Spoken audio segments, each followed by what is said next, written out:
Shay, thanks for your time. You can look at me. Don't worry about the camera. But we were talking over there a second ago, and you said, man, I want to get a camera because I want to talk to people on the streets, right, etc. Tell me more about that. Because the reason why I want to do it because I grew up in the streets, and I've been, seeing the streets since I was a kid. So I grew up in, actually I'm from Miami, Florida, and as a kid before I moved here, I used to watch a lot of poverty. I grew up in poverty, you know what I'm saying? In the projects and everything, so I know the struggle, you know what I mean? And some of these people, like the upper class, some of them, I'm not saying all of them, but a lot of people don't get it. They think we're out here just to be out here. They think we're out here committing crime just to be doing it. They think, but it's all about, some people's out here because we lost family member, we lost our mother, we lost somebody, or I got wrongly evicted, you know what I'm saying? And I'm living in my car right now with my dog. It wasn't my fault. My roommate's, her check was late, her Social Security check was late, and they evicted us, and that wasn't right, you know what I'm saying? So now I'm back out here on the streets, So like I said, I want to bring awareness to these streets, especially Aurora Avenue, because people got a bad taste in their mouth when it comes to Aurora Avenue, And then it comes I want to interview the working girls too, because some of the working girls out here, they're running away from something, or they're trying to pay something, or they're struggling too. Not all of them just out here, you know what I'm saying? So yeah, it's all about bringing awareness to people that's curious about why are we here? Why are they out there doing that? Why they got addictions? You know what I'm saying? And why they stealing from that store? Because I remember I had to shoplift. I didn't have no money, but I'm not gonna let my dog starve. So I had to do what I had to do. But yeah, it's about bringing awareness to the upper class people that don't come out here, or They just don't know. Yeah, they don't know. They just don't know. Right. Yeah, we're on the same page. That's right. Exactly why I started Seattle Stories. You said it better than I can.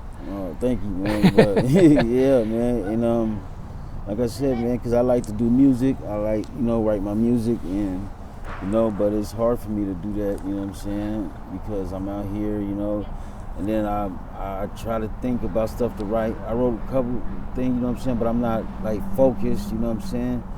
Because I don't have a stable place, I got my dog in the back, you know what I'm saying? Whining in my ear. Yeah, my guess is you're not sleeping well. Right. And sleep is important, very important. Right, not sleeping well, man. But yeah, man. And it's not all bad, you know what I'm saying? I mean, it's a lot of things that's happening out here, but they got good people out here, man. Believe that. Everybody's not criminals, you know what I'm saying? They got really good people out here, and we're losing a lot of good people from the drugs and, bad health, you know what I'm saying? And yeah, man. Well, Shay, let's go back a little bit. You mentioned the projects. I'm curious. You said you grew up where? Miami, and actually I'm an Army brat, so. Okay. Let's talk about that. Your childhood. Yeah, who raised you? What was it like? My childhood was kind of crazy, man, because my dad was abusive, and I watched him beat my mom until one day my mom got fed up with it, and she was sleeping. She had got her revenge back with a fire extinguisher, and then we left. And I never forget that. That was funny. But after that, I was staying with my grandmother, and my grandmother basically, that was my mom, because my mom was always working. You know what I'm saying? So my grandma took care of me, but my grandma, she passed away in front of me when I was a kid, and it was at the kitchen table, and she had a heart attack. Lucky my uncle heard it. Watch that mic up. So lucky my uncle heard it and seen her hit the ground. Heard her hit the ground, and she had a heart attack in front of me. How old were you? I was like 10. Wow.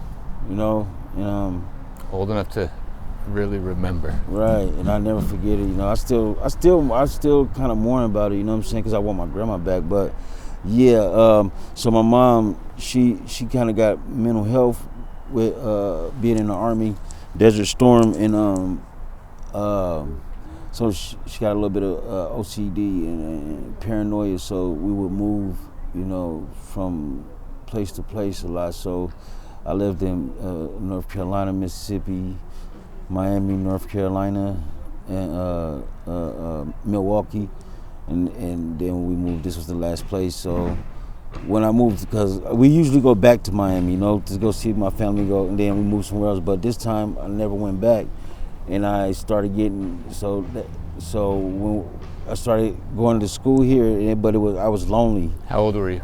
I was 13, 12. Okay. Oh, so just like going through puberty, right. Moving, new kid. Right, and all of my family, I didn't want to move from my family in Florida, you know what I'm saying? Because I didn't know nobody up in Seattle. I didn't even know it was Seattle, truthfully. Seattle, Washington, I thought it was just Washington, D.C. You know, when you say Seattle, it's like foreign language to people down south, you know what I'm saying? But I came up here and, you know, I was, like you said, reaching puberty and going through a growth, you know what I'm saying? But at the same time, I was lonely because I was always bouncing around and, you know, now I'm at another school, you know, meeting people, you know what I'm saying? While thinking about my other friends, you know, but then I started getting depressed and I met like people in school, you know what I'm saying? The like bad kids, you know what I'm saying? But it started like I started by hanging with them. Then next, you know, I started smoking weed. You know, then it went to drinking. Then from there, slowly but surely, I stopped going to school. I started skipping school. Then I was skipping school. Then I got in trouble. I had committed a crime and I was on probation, juvenile probation. They had sent me to juvenile and I went to juvenile probation. And I had some drugs in my pocket because I started like doing bad things and hanging out with gangs and stuff and not coming home because I was lonely. I didn't have no family, so I started looking for other family to hang out with, other people. You know what I'm saying? And I get acceptance. Yeah. Support. Right. Camaraderie. Exactly. And all the stuff you're longing for. Right. And as a teenager, you want to be with your family. I mean, you know, you grew up with your family as kids, you know what I'm saying? So I always want to be with my cousins and, you know what I'm saying, be able to pick up a phone, call my cousin, what you doing, man? Come on, let's go to the mall or something, man. You know what I'm saying? But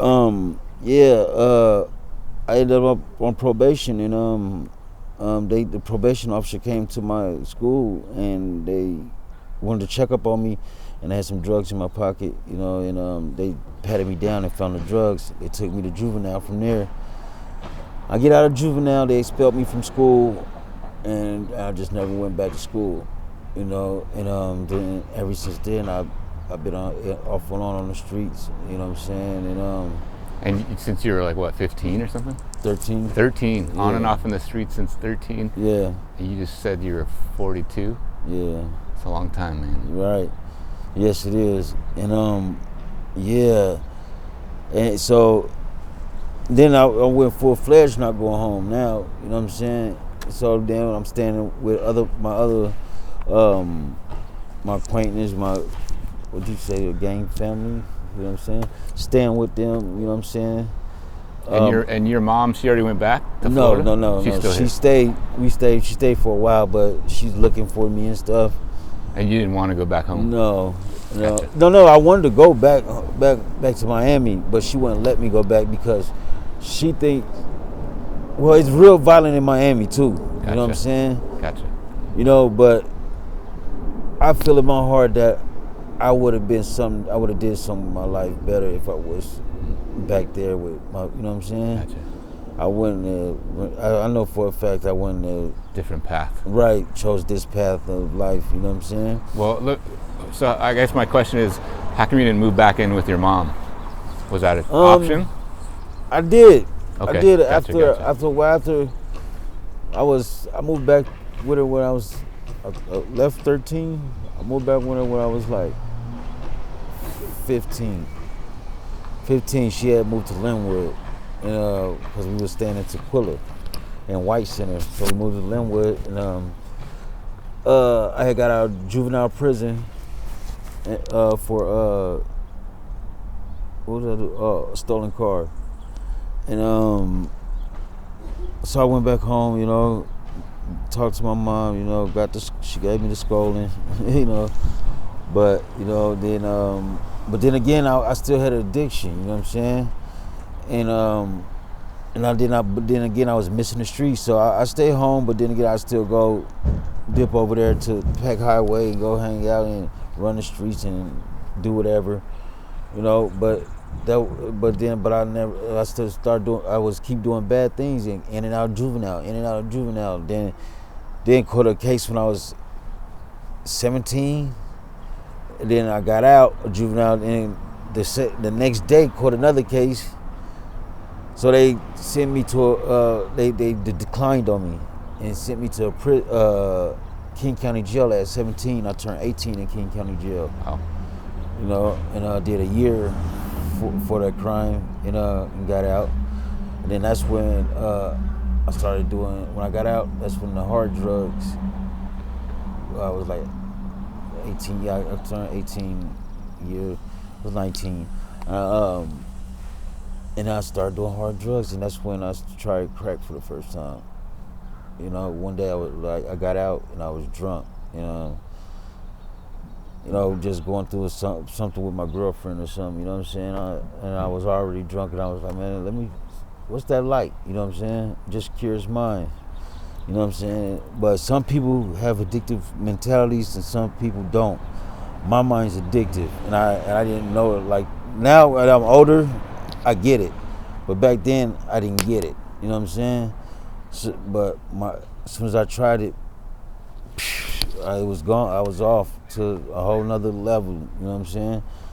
And then that got even worse when I was smoking cocaine, and I was doing like bad things. That's when I got to trying to survive and feed my habit, And at this time, you're unhoused. You're not. Yeah, no, I'm just full-fledged running back. I'm not even. I'm going home, but that's like Popping in and out. Yeah, popping in and out, or if I need some sleep because I've been up for 1,000 days, it felt like, and then walk in with the shame because my mom, stuff like that, and now my friends my closest friends is looking at me, you know what I'm saying, and they asked me, man, why you smoking that shit? You know what I'm saying? They was mad at me, you know what I'm saying? Yeah.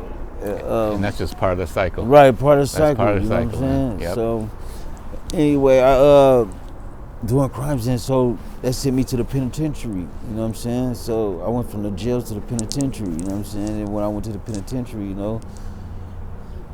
it just made me a sharper criminal.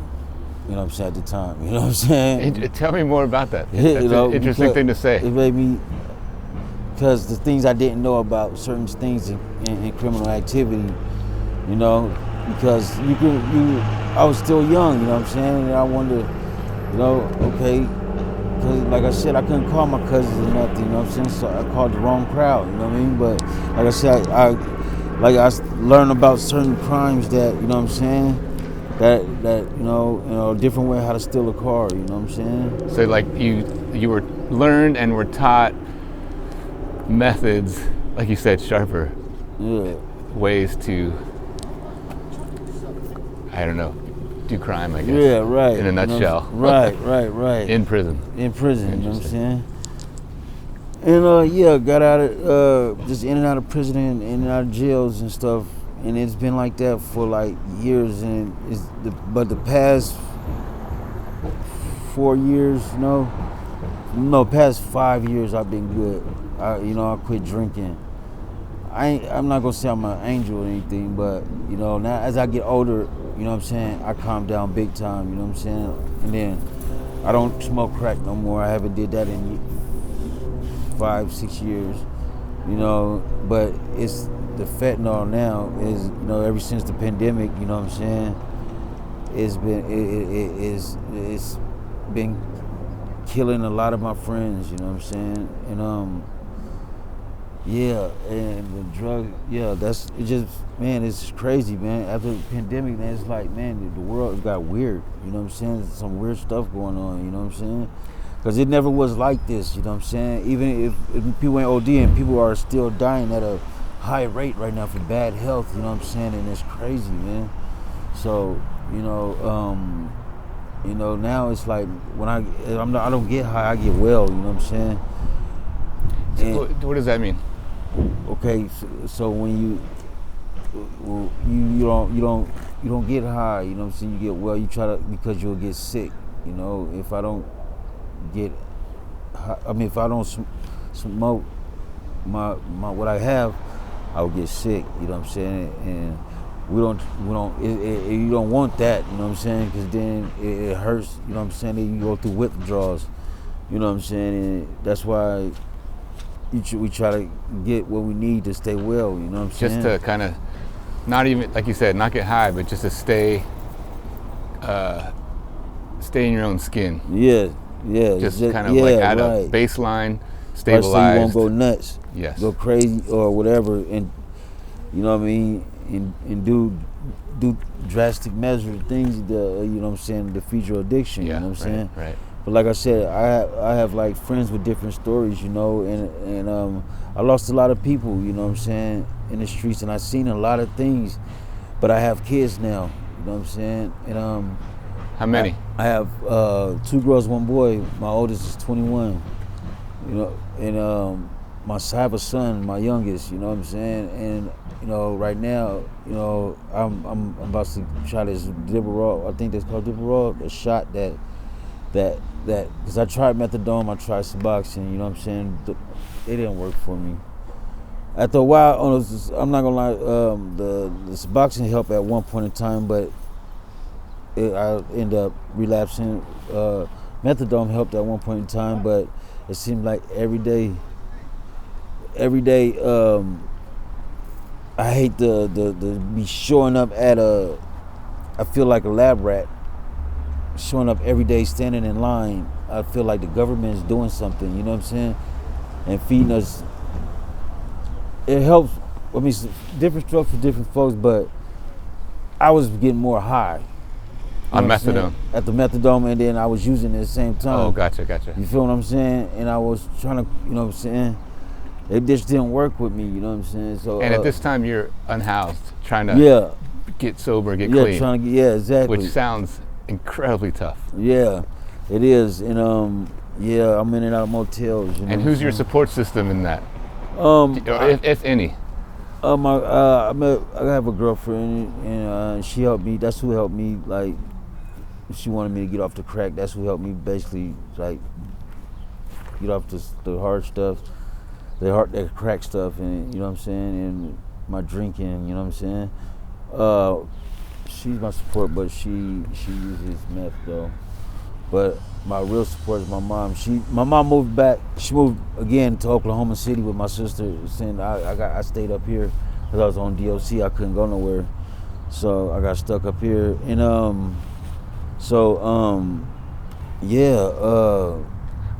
Well, talk about. I mean, I've talked to other folks, and they've said fentanyl is really tough to get out. Okay, so before I was on black, right? I was smoking black. What is that? Heroin. Gotcha. I was smoking heroin, you know what I'm saying, before the pandemic, you know, and then these blues hit the airway, they hit the wave, you know what I'm saying? And which is fentanyl. Yeah, which is the pill. a form of fentanyl, but it ain't as strong as the fentanyl powder. Right. You know, so it started about 5 pills a day, then it graduated to 50 pills. Now then I caught myself doing 100 pills every 3 days. Wow. You know, and then it wouldn't get me high no more, you know what I'm saying? So then I was trying out the Fetty powder here and there. I wasn't smoking it that much. But slowly I started doing a lot of Fetty powder. But I said that to say this, I was going to get methadone, you know what I'm saying, and they told me, you know, I couldn't find my dose, you know what I'm saying. When I was off black, I found a dose I could quit for about a week or two, you know what I'm saying, and slow it down. Okay. But with this Fetty, it's so strong. Even the doctor at the methadone place told me, he said, I'm not the only one. A lot of people, it's so strong, it's stronger than heroin, 10 times stronger than heroin. And a lot of people was up on a higher dose of methadone than when they used to be, you know, because I was taking 140 something. But before then, I was just on 50 milligrams, you know, and I still didn't find my dose, you know what I'm saying? And it was crazy, you know, and yeah.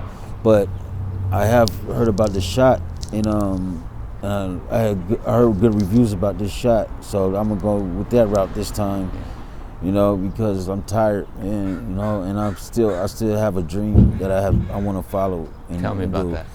About my music, and you know, and I want to make videos, music videos. I want to interview people, you know, and then I want to open up a non-profit organization for kids that can't afford studio time. They can come to the studio, they can learn how to make beats, they can learn how to rap or whatever, sing. Slash, like the comments here, they have other things like but I want to be like a studio. It's gonna be a studio / dance studio for kids that love to dance, express themselves, break dance, and they dance with each other, you know what I'm saying? And you know, and like hip hop, you know what I'm saying? I love like it. Break dance word, you know what I'm saying, I against love it. each other, you know what I'm saying? And it'd be free to them, they don't have to pay for it. They don't have to pay for the studio time or to make a mixtape, you know what I'm saying? Because it's pricey, you know what I'm saying? I know a lot of parents can't afford that, Yeah. you know, and they can come to the studio and you know, they're right, and you know. It just kind of dawned on me, which is maybe obvious to a lot of people, but it is such a privilege to be able to go into a studio, because I mean, the creativity of kids and what they want to do and music and all this stuff, like it's, I'm sure, so vibrant, but you can't do it. You can't get in there and go because you can't afford it. Right, because it's expensive. It's expensive, and it's just like, I can imagine the talent that would come in there. I know, that's what, man, because I see the talent on YouTube, I see the talent on TikTok. Yeah, so and those avenues have given a way to do that. And they open up, you know, that's and true. I see that, you know what I mean, and I'm like, oh, wow, you know, and these kids they're our future, you know. You know, we supposed to be taking care of this world, man. They gonna be the next Bill Gates. They don't be the next whatever, Elon Musk, or better. You know what I'm saying? I hope better. You know what I'm saying? Way better than that guy. Well, shit, you know I hear this. He had this desire for a different path. Right. You know, and like I said, man, I don't want to die. You know what I'm saying? I still have a life to live. I don't. You know, I want to, and when I do, that time come, I want to be old, man. You know what I'm saying? I want to be able to say, yeah, I lived that life. You know what I'm saying? And I don't take nothing from it because it made me who I was. It made me a stronger person. It put me through some things that I didn't want to go through, but at the end of it, you know what I'm saying? I got older and I got wiser. You know what I'm saying? And I just want to be a better place. I want everybody to get along, man. Yeah. I want, you know what I'm saying, racism to stop. I want the police to stop killing people. I want, you know, us to get along, you know what I'm saying? And I want to be able to, you know, to just hang out with people and conversate about different things in different parts of the world, man, without somebody feeling out of place, you know what I'm saying? I want, you know what I'm saying, the kids to stop getting kidnapped, and just you know, this It's beautiful things, yeah, right, absolutely. You know? Tell me about the Commons. Oh, the Commons is awesome, man. You know, this place helped a lot of people, man. They helped me get my car window fixed. You know what I'm saying? If you need help with something, they'll try to find it for you. You know, if you need something to eat, they feed you. You know, if you need if you need clothes, a restroom, or to sit down for a minute, get on the computer, you know, they help you, you know, and no charge. No, they don't charge you for none of it, you know. And there's such a big, awesome help, man. You know what I mean? And I love the comments, man. It's awesome, man. And that's what inspired me to do my nonprofit project with the studio and dance studio. You know what I mean? So, one last question I like to ask before we wrap up. Shay, is there anything you'd want the people of Seattle to know? Man, Seattle's a beautiful place. You know what I'm saying? It's a beautiful place. You know, but if you don't stay focused, you can't get caught up in bullshit. You know what I'm saying? And the reason why my mom really moved up here because the schooling, they got nice schools up here, nice education. They have nice place to retire and everything. You know what I'm saying? But what I was about to say? Yeah, it's a nice place, man. Washington is you know, this is my second home. You know. I love it here, man, but I do want to go back to Florida. Eventually, go back to Miami, and you know, we move back there. You know what I'm saying? Where are your kids at? My kids is up here. Oh, they're up here. Yeah, but they're getting older. You see them? I see my son. Okay. I talked to my oldest. She moved to California. Okay. My other daughter, me and her mom not seeing eye to eye right now. You know what I'm saying? It's just drama because. She grew up as like she's scared of her own shadow. You know what I'm saying? So she never been in trouble or nothing like that, you know, and I like when I was in my drinking and my addiction days, I'm not gonna lie, you know what I'm saying? I never hit her, you know what I'm saying? No. But I was doing crazy stuff. You know what I'm saying? And she got scared, you know what I'm saying? And I was in and she got tired of me going in and out of jail and always constantly, you know what I'm saying, getting money from her, you know what I'm saying? But that was then, you know what I'm saying? I'm not that person now, you know what I'm saying? And but there is a chance she may see this. Right. What would you say? I'm sorry for what I did, you know, and yeah, I truly apologize for what I did, but I'm not the same person that I was before, trust me, you know, and I'm more responsible, I'm more responsible adult, you know what I'm saying? I'm more wiser, more respectful, you know what I mean? And yeah, I love my daughter. I miss her so much, you know. And I'm not the same person. You can't hold that against me for the rest of your life, you know.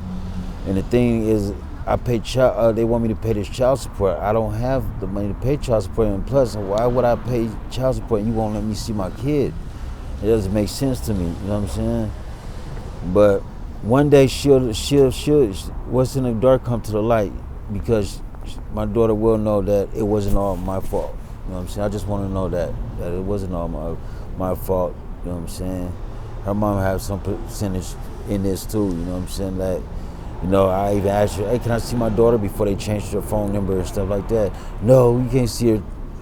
You gotta take me to court. I took her to court the first time. The second time, I don't have money for a lawyer and do it this time, you know what I'm saying? So she knows that, you know? So yeah, man. Yeah, that's tough. It's yeah. tough. I got some daughters and I couldn't imagine not seeing them. Right. That would tear me up. Right, man. And yeah, I talk to my boy every day, you know? And yeah, man, he's my mini-me, man. It's cool too. He's a Virgo just like me. Shay, you know? Man. Yeah, I just want a better future for him because when I do die, I want them to say, yeah, man. Even though he was an F up in his past, man, he was a great dad. He got his shit together. Yeah. You know, he made sure we was good. You know what I'm saying? It. Yeah. You know, and he lived his life. You know. Yeah. But there you go. Shay, man, thanks for your time. For sure. Thank you. Take care of yourself. You too, brother. All right, man. Good.